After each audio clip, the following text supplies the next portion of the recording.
Hello, bachcho. Let's read this question. So this question says, a 2 mega electron volt proton is moving perpendicular to uniform magnetic field of 2.5 Tesla. Then the force on the proton. Proton पर देखिए आपको यहाँ पर force calculate करके बताना है. Alright. तो चलिए बच्चों इस क्वेश्चन का की कॉन्सेप्ट ऑफ क्या लिख सकते हैं. The key concept of this question, force on the proton यहाँ पर कैलकुलेट करके बताना है. ये 2 मेगा इलेक्ट्रॉन वोल्ट प्रोटॉन है. सॉरी, एनर्जी है देर के प्रोटॉन की is moving perpendicular to uniform magnetic field. ठीक है. Of 2.5 tesla. ठीक है. तो अब आपको यहाँ पर ये कैलकुलेट करके बताना है. ठीक है. एनर्जी दे रखी है, देखिए आपको कितने 2 मेगा इलेक्ट्रॉन वोल्ट के कल perpendicular to uniform magnetic field क्या आपका मूव कर रहा है. ऑलराइट. और आपको यहाँ पर से क्या बताना है, फोर्स बताना है ना. तो चलिए बच्चों इसको मैग्नेटिक फोर्स लिख लीजिए. इस क्वेश्चन का की कॉन्सेप्ट है मैग्नेटिक फील्ड में अगर हम किसी चार्ज पार्टिकल को रखेंगे तो उस पर तो आपका मैग्नेटिक फोर्स लगेगा ना. और आपको यहाँ पर क्या बताना, फोर्स ऑन द प्रोटॉन बताना. और मैग्नेटिक फोर्स देखिए किसके इक्वल होता है.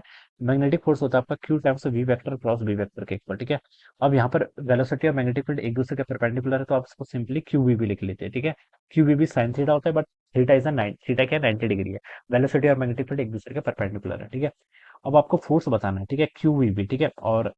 और अब बच्चों आपको क्या दे रखा है, प्रोटॉन की एनर्जी दे रखी है. देखिए प्रोटॉन की एनर्जी किसके इक्वल है, आपकी हाफ एम वी स्क्वायर के इक्वल होगी. काइनेटिक एनर्जी होगी टोटल. ठीक है. और इसकी वैल्यू आपको 2 मेगा इलेक्ट्रॉन वोल्ट के इक्वल दे रखी है. ठीक है.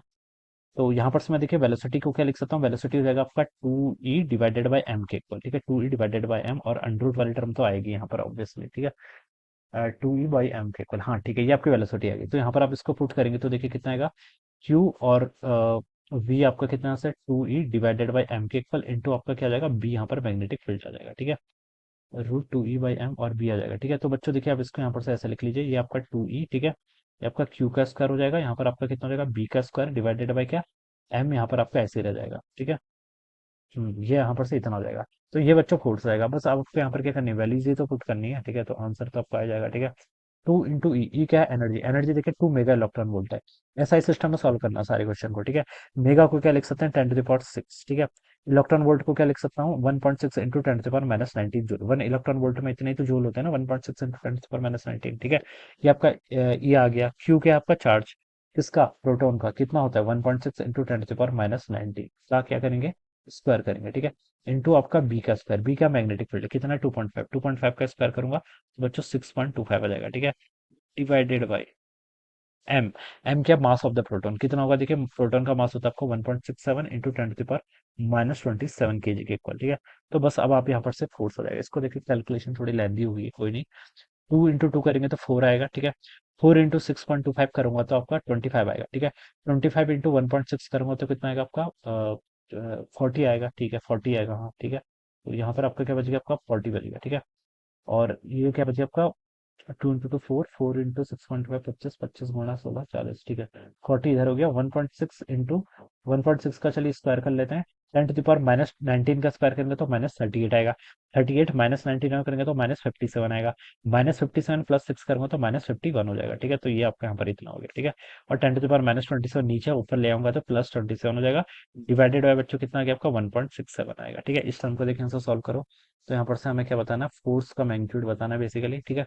तो 1.6 का स्क्वायर करूंगा तो कितना आता है, 2.56. 2.56 इंटू 40 करूंगा तो चलिए अब तो देखिए 2.56 इंटू 40 करूंगा तो आपका 102.4 आ रहा है. डिवाइडेड बाय आप 1.67 करेंगे तो आपका 61 आ रहा है. कितना आ रहा है देखिए, अंडर रूट कितना हो जाएगा हमसे, 61.317 के इक्वल आएगा. ठीक है. -51 और +27 कितना, -24 के इक्वल आ जाएगा. ठीक है. ये वैल्यू यहाँ से इतनी आ जाएगी. ठीक है. अब इसको देखिए अंडर रूट से बाहर लेके आइए. तो अंडर रूट 61 पॉइंट देखिए 61.317 करूंगा तो ये आपका 7.83 आ रहा है. कितना आ रहा है, 7.83. और 10 टू द पावर -24 बाहर आएगा तो 10 टू द पावर -12. फोर्स है तो यूनिट क्या है, न्यूटन. तो ये इसका आंसर होना चाहिए 7.83. ठीक है. और इसको अगर मैं राउंड ऑफ करके देख लूं बच्चों तो ये आपका ऑप्शन के अकॉर्डिंग तो 8 इंटू 10 टू द पावर -12 से आपका ये मैच करना चाहिए. ठीक है.